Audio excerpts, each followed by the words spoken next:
နှစ်ဇန်နဝါရီလကစတင်ပြီး AA နှင့်မဟာမိတ်ပူးပေါင်းတပ်များသည်ရခိုင်ကမ်းရိုးတန်းတစ်လျှောက်မကြီးစဉ်ဘောမီနှင့်စစ်စခန်းငယ်များကိုသိမ်းပိုက်နိုင်ခဲ့ပြီးနောက်အေယာဝတီတိုင်းတွင်ရွေ့လျားလာခဲ့ခြင်းဖြစ်ပါတယ်။ထို့နောက်ဖေဖော်ဝါရီမှစတင်ကအေယာဝတီတိုင်းသို့အဓိကဝင်ပေါက်ဖြစ်သည့်ဂွာနတိုင်းချောင်းလမ်းအနီးရှိနတိုင်းချောင်းရေကြီးနှင့်လေးမျက်နှာမြို့နယ်များတွင်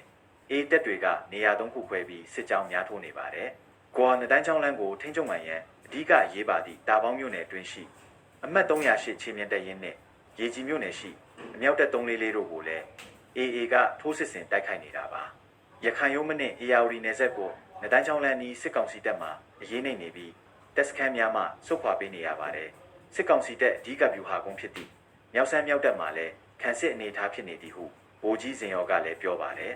လေးမျက်နှာမှာတော့ပန်းတော်ကြီးလောက်ထိပြန်ဆုတ်ထားရတဲ့မြောက်ဆန်းမှာဆိုရင်အမြောက်တပ်344ဆိုလဲပတ်လဲခံစစ်ဆင်နေရတာပါအပြင်ကကာကင်းတွေအကုန်လုံးရုပ်သိမ်းသွားရတဲ့အနေအထားမျိုးတော့ရှိတယ်အေယာဝတီတိုင်းအတွင်းဖြစ်ပွားသည့်တိုက်ပွဲများနဲ့ပတ်သက်ပြီးစစ်ကောင်စီတပ်ကသတင်းထုတ်ပြန်ခြင်းမရှိသေးပါဘူး။ကောနတိုင်းချောင်းလမ်းနဲ့ဆက်ဆက်နေသည့်ထိုလမ်းဆောင်များကိုစစ်တပ်ကဖျက်ဆီးသွားလာခွင့်ပိတ်ထားလို့အဆိုပါလမ်းများကိုအရေးတကြီးကိစ္စမှအပအတုံးမပြုရန်ရေကြီးမြို့နယ်ပြည်သူ့ကာကွယ်ရေးအဖွဲ့ကထုတ်ပြန်ထားပါတယ်။ရခိုင်14မြို့နယ်ချင်းတမြို့နယ်ကိုတင်ပိုက်ထားသော AA ကရခိုင်တွင်ကြောက်ဖြူမြို့နယ်တွင်တိုက်ပွဲချိုးရှိနေပြီး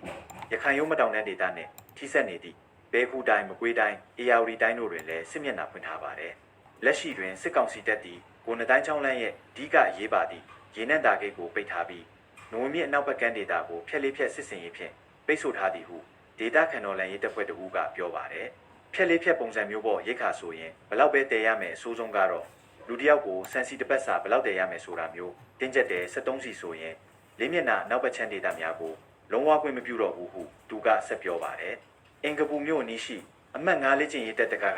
နားဝန်းကျင်တွင်လည်းတိုက်ပွဲများဖြစ်နေပြီးအင်္ဂပူမြို့ပေါ်တွင်ပြည်သူ့လုံခြုံရေးအဖွဲ့များဖွဲ့စည်းနေပြီး